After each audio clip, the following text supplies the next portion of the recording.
Let me ask you something. What kind of city gets conquered? Changes its religion, changes its rulers, changes its name, but somehow never loses its soul.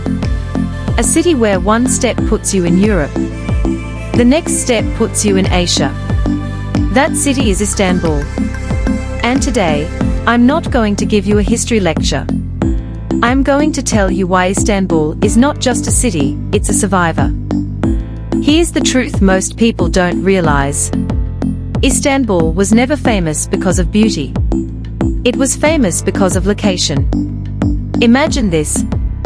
A narrow strip of water, the Bosphorus, controlling trade between Asia, Europe, the Black Sea, the Mediterranean. Whoever controlled this city, controlled money, armies, and empires. That's why everyone wanted it.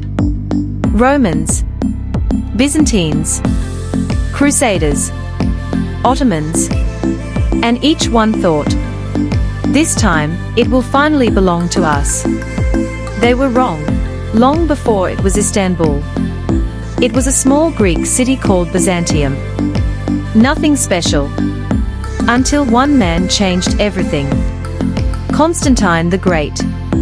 In the year 330 AD, he looked at Rome, tired, corrupt, fading, and said, "The future is east." So he rebuilt Byzantium and renamed it Constantinople. And overnight, the city became the capital of the Roman Empire, the most powerful Christian city on earth, a symbol of wealth, faith, and authority. Gold-covered churches, massive walls, a skyline no enemy could forget. For over 1,000 years, Constantinople stood almost untouchable. People believed it was protected by God himself. Until one morning, it wasn't.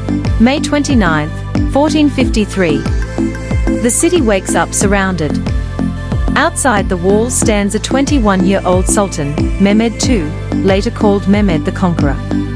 Inside the city, starving soldiers, broken walls, a dying empire. Here's what made this moment terrifying. Constantinople had never fallen to a Muslim army before. Christians believed, if Constantinople falls, the world changes. And it did. Cannons thundered. Walls collapsed. The city fell. By sunset, Constantinople was no longer Christian Rome. It was now Ottoman Istanbul. But here's the surprising part. Mehmed didn't destroy the city. He adopted it. Most conquerors erase the past. Mehmed didn't. He walked into Hagia Sophia, once the greatest church in the world. And instead of destroying it, he turned it into a mosque. Not as an act of revenge, but as a message. This city belongs to no single faith. It belongs to history. Christians stayed. Jews were welcomed. Muslims ruled. Istanbul became something rare. A city where cultures overlapped instead of replacing each other. That's why even today, you hear church bells and the call to prayer in the same air. For centuries, Istanbul was the heart of a global empire. From here, the Ottomans ruled lands stretching from Eastern Europe, the Middle East, North Africa. The city exploded with life. Grand mosques by Mimar Sinan. Palaces like Topkapi. Markets buzzing with silk, spices, gold. But here's the key thing.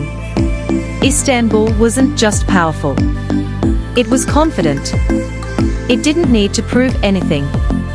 Until the world started changing, fast. By the 1800s, the Ottoman Empire was weakening. Europe industrialized. Ottomans struggled. They called it the sick man of Europe. And after World War I, it was over. The empire collapsed. Foreign troops occupied Istanbul. For the first time in centuries, the city was no longer the capital of anything. And most cities would have died right there. But Istanbul didn't. In 1923, Mustafa Kemal Ataturk founded modern Turkey. He moved the capital to Ankara. Many thought Istanbul was finished. But something strange happened. Without the weight of empire, Istanbul became free. Free to be modern, traditional, European, Asian. At the same time, no capital status, no empire, just identity. Today, Istanbul is not the richest city, not the most powerful, not the biggest, but it is one of the most meaningful. Because Istanbul proves something important. Empires fall, borders change, religions rise and fade, but cities that adapt, survive. Istanbul never chose one side. It chose balance. So the next time you see Istanbul, don't just see buildings. Don't just see mosques. Don't just see history. See a city that was Roman, Christian, Muslim, imperial, modern, all at once. Istanbul doesn't belong to the past. The past belongs to Istanbul. If you enjoyed this journey through time, subscribe, because history isn't just about dates. It's about stories that refuse to die.